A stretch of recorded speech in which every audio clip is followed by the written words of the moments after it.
नमस्कार, बहुत स्वागत है आप सभी का हमारा उत्तराखंड में। मैं हूं आपके साथ चेतन पाठक। खबरों की शुरुआत करते हैं और इस बुलेटिन की शुरुआत हम बड़ी खबर से करने जा रहे हैं। बड़ी खबर आपको बता दें, सीएम पुष्कर सिंह धामी दिल्ली दौरे पर पहुंचे हैं। औद्योगिक संगठनों के साथ वो चर्चा करेंगे। राज्य में निवेश को लेकर चर्चा की जाएगी। 21 अगस्त को निवेश को लेकर चर्चा होगी। केंद्रीय मंत्रियों से सीएम मुलाकात करेंगे। 22 अगस्त को देहरादून वापस लौट कर आएंगे सीएम धामी। ये बड़ी खबर आपको बता रहे हैं, दिल्ली के दौरे पर मुख्यमंत्री पुष्कर सिंह धामी पहुंचे हैं। राज्य में निवेश को लेकर चर्चा यहां पर की जाएगी। 21 अगस्त को यह चर्चा होगी। केंद्रीय मंत्रियों से वो मुलाकात भी करेंगे और 22 तारीख को वापस देहरादून लौट कर आएंगे। औद्योगिक संगठनों के साथ सीएम धामी यहां पर चर्चा करेंगे। राज्य में निवेश को लेकर चर्चा की जाएगी। 21 तारीख को यह चर्चा होनी है और साथ ही केंद्रीय मंत्रियों से भी सीएम धामी मुलाकात करेंगे।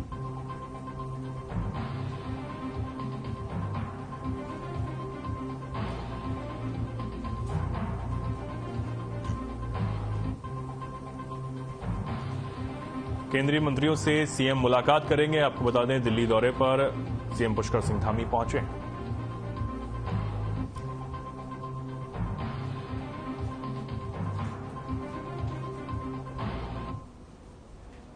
मेरी माटी मेरा देश अभियान के अंतर्गत नगर निगम टाउन हॉल में स्वतंत्रता संग्राम सेनानी एवं वीरों के परिजनों को सम्मानित किया गया। इस अवसर पर देश के लिए बलिदान देने वाले वीरों को याद भी किया गया। इस मौके पर कैबिनेट मंत्री सुबोध उनियाल ने कहा कि देश की आजादी के लिए जिन शहीदों ने अपनी शहादत दी, आज उनके परिजन विपरीत परिस्थितियों में अपना जीवन व्यतीत कर रहे हैं। उन्हें सम्मानित करने का मुख्य उद्देश्य प्रधानमंत्री नरेंद्र मोदी का यही है।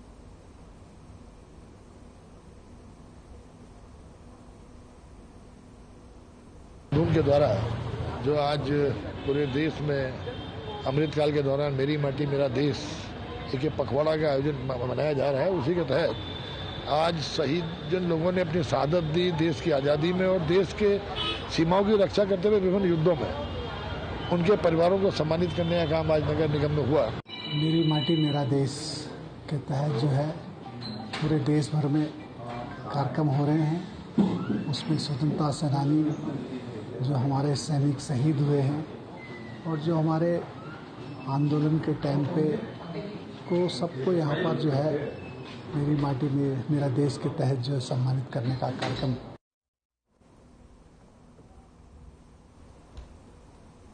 आगे बढ़ते हैं। बड़ी खबर आपको बता दें, देहरादून से बड़ी खबर है जहां कैबिनेट मंत्री सतपाल महाराज ने प्रेस कॉन्फ्रेंस की है। बारिश से हुए नुकसान बचाव कार्यों की इस दौरान जानकारी दी गई। कहा गया कि हरिद्वार उधम सिंह नगर में काफी नुकसान हुआ है। राज्य सरकार आपदा प्रभावितों की लगातार मदद कर रही है। सरकार ने 5-5 हजार रुपए के चेक जो है वो वितरित किए हैं। ये बड़ी खबर आपको बता दें, प्रेस कॉन्फ्रेंस यहां पर की गई है और कहा गया है कि नुकसान की भरपाई यहां पर की जा रही है। बारिश से हुए नुकसान बचाव कार्यों की उन्होंने इस दौरान यहां पर जानकारी दी है। हरिद्वार उधम सिंह नगर में काफी नुकसान हुआ है। सरकार ने विपरीत 5-5 हजार रुपए के चेक हैं वो वितरित किए हैं।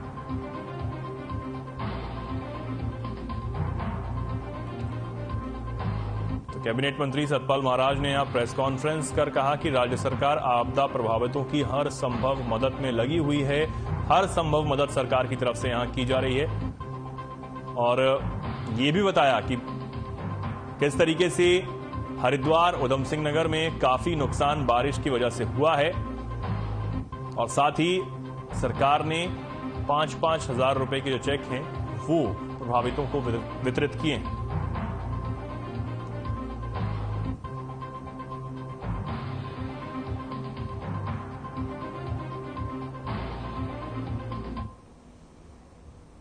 बागेश्वर उपचुनाव को लेकर बीजेपी ने अपने स्टार प्रचारकों की लिस्ट जारी कर दी है। वहीं दूसरी ओर कांग्रेस प्रदेश अध्यक्ष करण महारा समेत कांग्रेस के बड़े नेता इस समय बागेश्वर में मौजूद हैं और अपने प्रत्याशी के पक्ष में वोट की अपील कर रहे हैं। बागेश्वर उपचुनाव को लेकर बीजेपी का साफ तौर पर कहना है कि बागेश्वर का चुनाव मुख्यमंत्री पुष्कर सिंह धामी के नेतृत्व में लड़ा जा रहा है। और वहां से बीजेपी प्रत्याशी पार्वती देवी रिकॉर्ड तोड़ मतों से जीत हासिल करेंगी।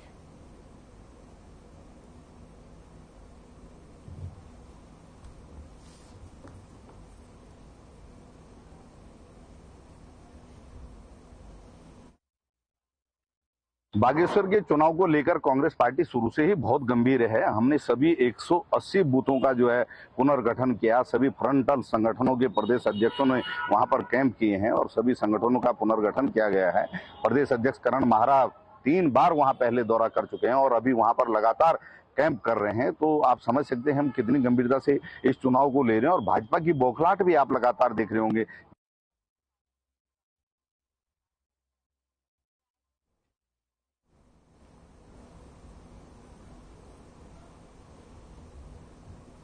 आगे बढ़ते हैं, बड़ी खबर आपको बता दें, बागेश्वर सीट पर उपचुनाव होना है। समाजवादी पार्टी ने भी अपना प्रत्याशी यहां से उतारा है। भगवती प्रसाद ने सपा से नामांकन किया है। प्रदेश महासचिव अतुल शर्मा ने इसकी जानकारी दी है। क्षेत्रीय मुद्दों को लेकर समाजवादी पार्टी चुनावी मैदान में उतर रही है। बड़ी खबर आपको बता दें, देहरादून से जहां बागेश्वर सीट को लेकर घमासान जारी है। इस सीट पर उपचुनाव होना है और इसको लेकर अब समाजवादी पार्टी ने भी हुंकार भरी है, अपना प्रत्याशी इस सीट से उतारा है और भगवती प्रसाद ने सपा से नामांकन दाखिल किया है। प्रदेश महासचिव अतुल शर्मा ने इसकी जानकारी बताया कि समाजवादी पार्टी भी इस सीट से चुनाव लड़ने जा रही है। क्षेत्रीय मुद्दों को लेकर यह चुनाव लड़ा जाएगा, यह भी कहा गया है।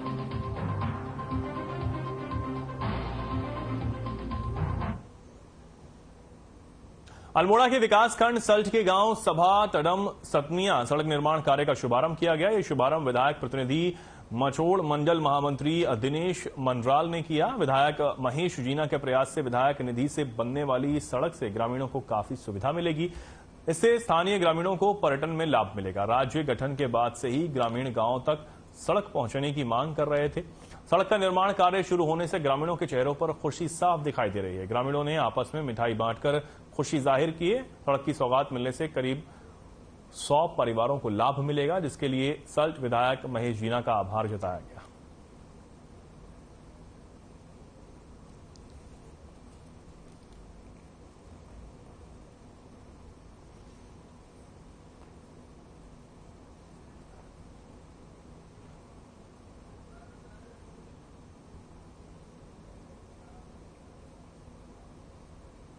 हरिद्वार में 2 अवैध मजारें ध्वस्त कर दी गईं। सीएम पुष्कर सिंह धामी के निर्देश के बाद अवैध धार्मिक स्थलों के खिलाफ एक बार फिर से अभियान शुरू किया गया है।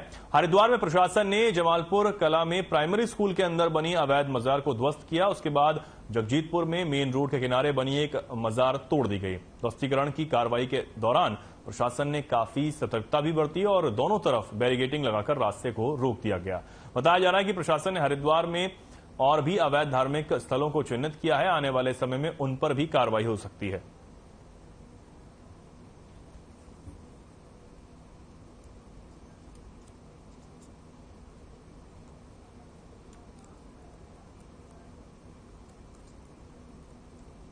बहुत ही शांतिपूर्ण तरीके से सबको इसमें कॉन्फिडेंस में लेने के बाद ही कार्रवाई करी गई है। जो हमारी उपखंडीय समिति, जिला स्तरीय समिति के आदेश के उपरांत ही करा गया। अन्य न्यायालय के आदेश थे उसमें कि इन जनरल हर जगह से अतिक्रमण को विधिवत तरीके से हटाया जाए, किसी भी तरीके का तो उसमें कोई भी हम लोग धार्मिक संरचना हो, चाहे किसी का घर हो, दुकान हो, ये वो अगर वो हमारी सरकारी संपत्ति पे, स्पेशली अगर रोड वगैरह के किनारे है, जैसे कि ये वाले जो अतिक्रमण है रोड के मध्य है।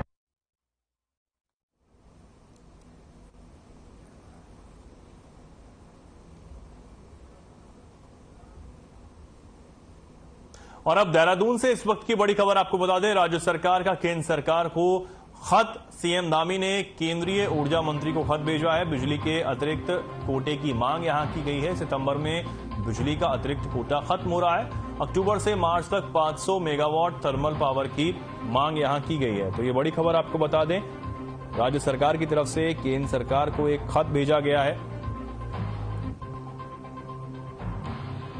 और इस खत में केंद्रीय ऊर्जा मंत्री से बिजली के अतिरिक्त कोटे की मांग सीएम धामी ने की है। अक्टूबर से मार्च तक 500 मेगावाट अतिरिक्त बिजली की मांग यहां पर की गई।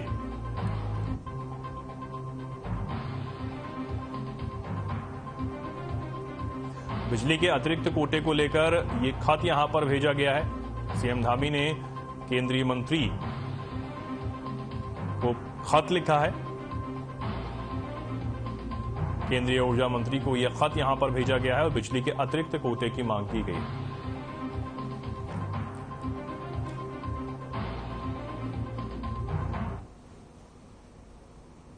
डेढ़ महीने से अनशन पर बैठे बद्रीनाथ धाम के पंडा पुरोहितों और हक हकूकधारियों को कांग्रेस का समर्थन मिल गया है। आपको बता दें कि कांग्रेस ने बीजेपी सरकार पर पंडा पूर्वी और हक हकूकधारियों की बात को अनसुना करने का आरोप लगाया है। कांग्रेस का कहना है कि शासन प्रशासन और सरकार ने मुख्य विपक्षी दल कांग्रेस ने बद्रीनाथ मास्टर प्लान के तहत उजाड़े जा रहे व्यापारियों और पुरोहित समाज के मामले को उठाते ही संज्ञान लिया और अनशन करने वाले तीर्थ पुरोहितों से बातचीत कर उनकी मांगों पर विमर्श कर अनशन तुड़वाया।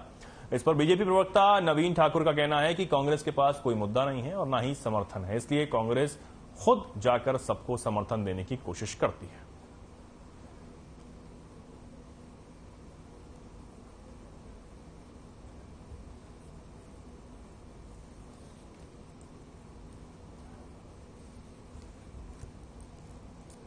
देखिए, कांग्रेस के पास कोई मुद्दे हैं नहीं, कांग्रेस के पास समर्थक नहीं है, तो इसलिए वो स्वयं जा जाकर जो है हर जगह समर्थन देने का काम करती है। कांग्रेस ने समर्थन दिया था विकासनगर के उन सभी अवैध कब्जाधारियों को, क्या हुआ? हमने सब अवैध कब्जाधारी हटा दिए। कांग्रेस ने समर्थन दिया उन सभी रेलवे के अवैध कब्जाधारियों को जिनको कोर्ट के आदेश पर हटा दिया गया। तो कांग्रेस के पास अब कोई समर्थन देने के लिए बचा नहीं है।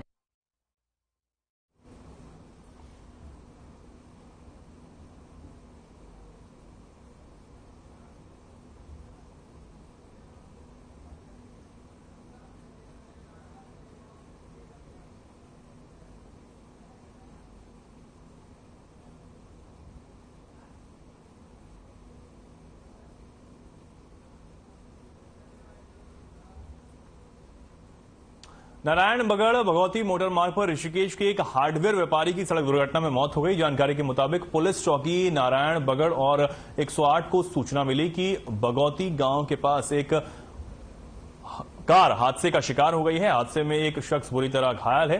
इस पर पुलिस और 108 तुरंत मौके पर पहुंची और घायल को प्राथमिक स्वास्थ्य केंद्र पहुंचाया गया, जहां डॉक्टरों ने जांच के बाद उसे मृत घोषित कर दिया।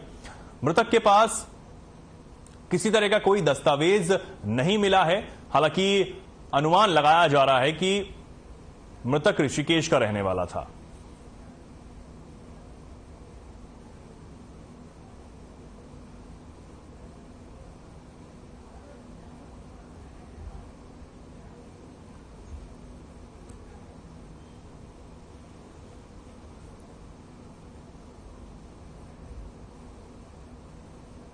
अवस्था में पड़ा। इस सूचना पर हम मौके पर पहुंचे, तो उन्होंने ऊपर ही जहाँ घटनास्थल पे जो गांव वाले थे उन्होंने शायद 108 को भी सूचना दे दी थी। साथ साथ 108 भी गई। उस घायल को 108 के माध्यम से प्राथमिक स्वास्थ्य केंद्र नारायण बगड़ लाया गया। हम भी पीछे पीछे आए, गाड़ी हुई है अभी दुर्घटना स्थल पर। यहाँ पर डॉक्टर द्वारा उसको मृत घोषित कर दिया गया है।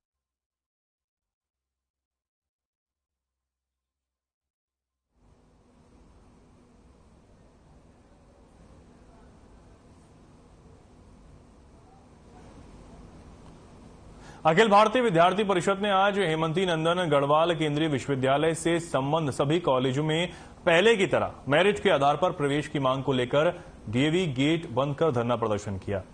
एबीवीपी का आरोप है कि सीयूटी के चलते उत्तराखंड में हजारों छात्र उच्च शिक्षा से वंचित हैं।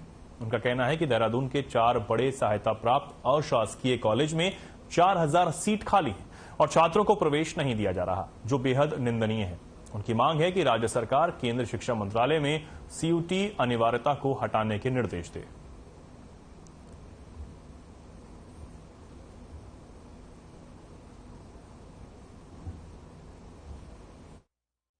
डीएवी विद्यार्थी परिषद के कार्यकर्ता, डीएवी इकाई के सभी कार्यकर्ता यहाँ बैठे हैं और हमारी कई दिन से यही मांग थी।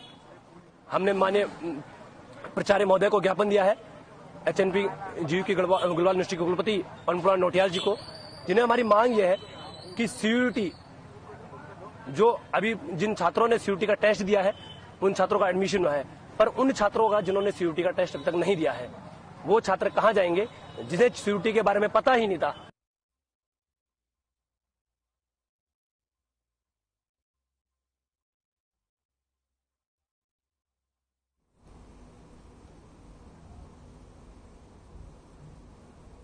हिंदू जागरण मंच उत्तराखंड द्वारा देहरादून एमडीडीए ईडब्ल्यूएस कॉलोनी स्थित अवैध मस्जिद को हटाने और उक्त मस्जिद पर कार्रवाई न करने वाले एमडीडीए सचिव मोहन सिंह बर्निया को निलंबित करने की मांग को लेकर मुख्य सचिव उत्तराखंड शासन का पुतला दहन पूरे देश में किया गया।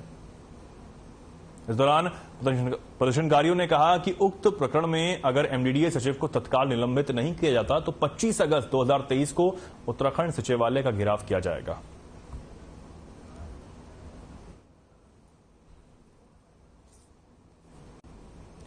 तो पूरे प्रदेश में एमडीडीए सचिव का पुतला दहन किया गया है, उनको हटाने की मांग यहां पर की गई है। मस्जिद हटाने को लेकर यह विरोध यहां पर हुआ और एमडीडीए सचिव को निलंबित करने की मांग की गई। हिंदू जागरण मंच ने यह प्रदर्शन यहां पर किया है।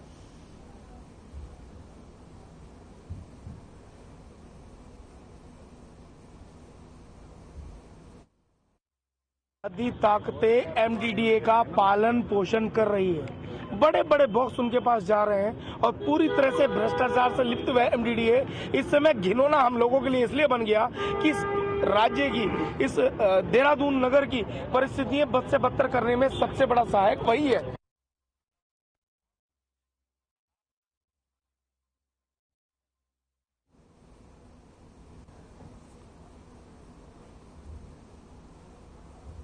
विकासनगर के आसन बैराज क्षेत्र में उस वक्त हड़कंप मच गया जब बैराज कर्मियों की नजर ब्रिज पर लिपटे एक विशालकाय अजगर पर जा पड़ी, जिसकी सूचना वन विभाग को दी गई। वहीं अजगर के ब्रिज पर बैठे होने की सूचना के चलते मौके पर मौजूद स्थानीय लोगों और राहगीरों की भारी भीड़ यहां जमा हो गई।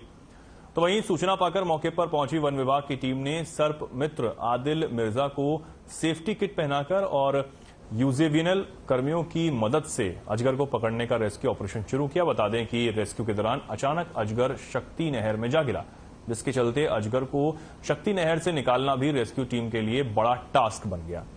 फिर कड़ी मशक्कत के बाद अजगर को शक्ति नहर से निकाला गया, जिसके बाद में टिमली के घने जंगल में ले जाकर उसे छोड़ दिया गया।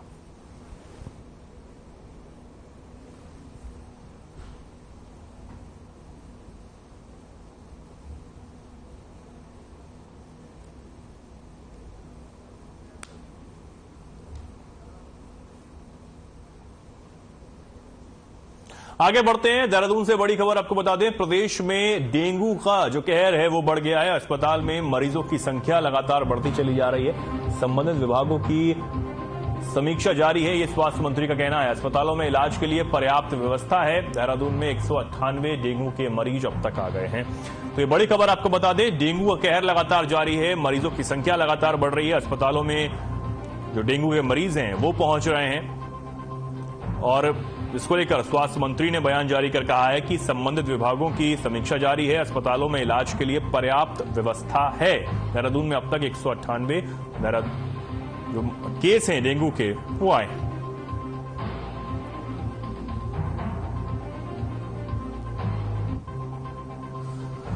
अस्पतालों में इलाज के लिए पर्याप्त व्यवस्था है, ये स्वास्थ्य मंत्री का यहां कहना है। 198 कुल डेंगू का केस अब तक आ चुके हैं। प्रदेश में डेंगू का कहर, डेंगू का खतरा लगातार बढ़ता चला जा रहा है।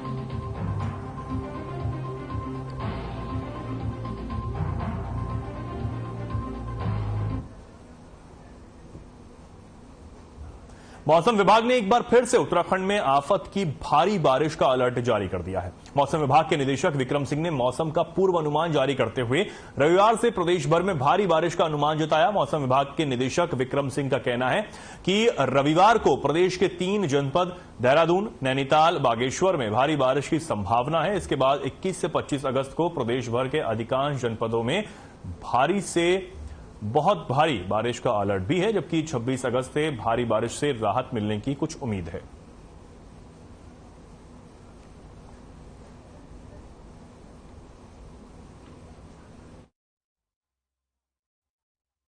नमस्कार, मैं विक्रम सिंह, निदेशक मौसम केंद्र देहरादून से। उत्तराखंड के लिए मौसम की बात करें, आज 19 अगस्त है, तो 19 और 20 में जो एक्टिविटी है प्रदेश में कमी रहने वाली है, लाइट से मॉडरेट तक रहेगी। 19 में कुछ जगहों में तक कह सकते हैं आपने, और 20 में अगर बात करें तो अनेक जगहों तक में वो रह जाएगी। जहां तक हैवी रेंस की बात, तो आज तो संभावना 19 को नहीं लग रही है, लेकिन 20 में 1-2 डिस्ट्रिक्ट रखे गए हैं, जैसे देहरादून है, नैनीताल है और इसके साथ साथ बागेश्वर डिस्ट्रिक्ट है, उनमें संभावना थोड़ी दिखती है कि हैवी रेन वहां एकाध मिलेगी।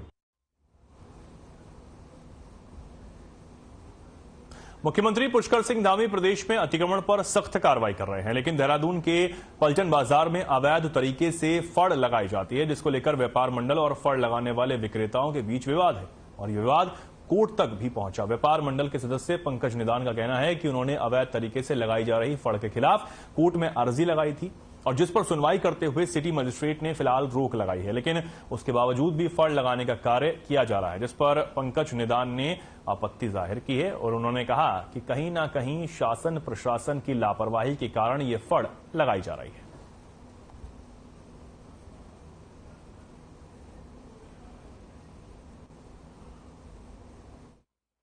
जो अतिक्रमण के विरुद्ध के हमारा अभियान चल रहा है माननीय न्यायालय के आदेशानुसार, उसमें विधिवत तरीके से पूरी कार्रवाई करने के उपरांत उपखंडीय समिति, जिला स्तरीय समिति की रिपोर्ट के बाद और आदेश के बाद हम लोगों ने 2 जगह से 3 अतिक्रमण हटाए हैं, 3 संरचनाएं हटाई हैं और बहुत शांतिपूर्ण तरीके से हुआ है। सबको कॉन्फिडेंस में लेने के बाद हुआ है। यहाँ पे हमारे विभिन्न विभाग के अधिकारी हैं, राजस्व हैं, पुलिस बल है, नगर निगम से MNA साहब हैं और पूरा जितना भी है, जितने पॉसिबल डिपार्टमेंट्स हो सकते हैं UPC वगैरह सभी मौजूद हैं।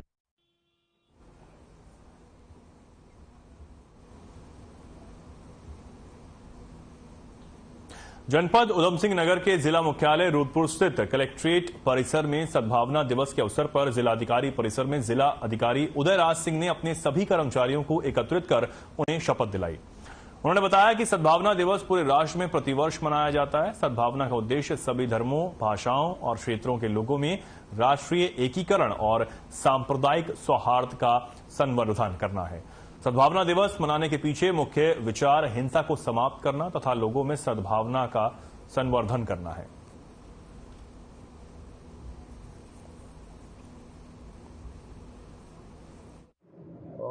आज पूरे देश में सद्भावना दिवस के रूप में हम लोग मना रहे हैं, पूरे देश में हो रहा है।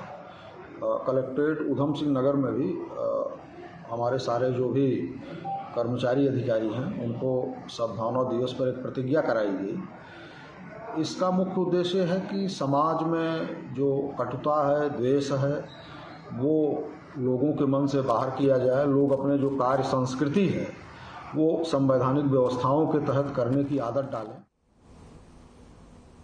प्रेमनगर में हुई नकबजनी की घटना का पुलिस ने खुलासा किया है, जहां पुलिस ने एक आरोपी को गिरफ्तार कर लिया है। साथ ही उसके पास से चोरी की गए गहनों की भी बरामद की है, जिसकी कीमत लगभग 2 लाख रुपए आंकी गई है। इसके साथ आरोपी के पास से 4 मोबाइल फोन भी बरामद हुए हैं। बता दें कि मामले का खुलासा करते हुए एसपी सिटी सरिता डोभाल ने बताया कि आरोपी नशे का आदी है और नशे की लत ने उसे चोर बना दिया। साथ ही एसपी सिटी ने बताया कि आरोपी पहले से ही डालनवाला और रायपुर क्षेत्र में चोरी के मामलों में जेल जा चुका है।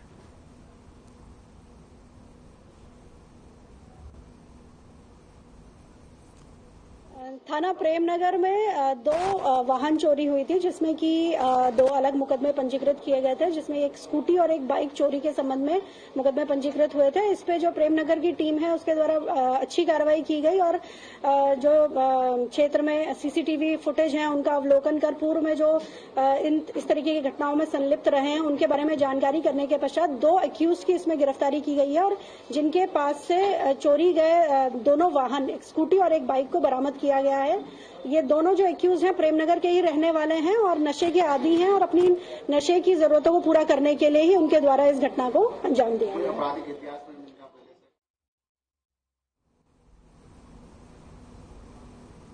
तो फिलहाल के लिए खबरों में इतना ही। नमस्कार।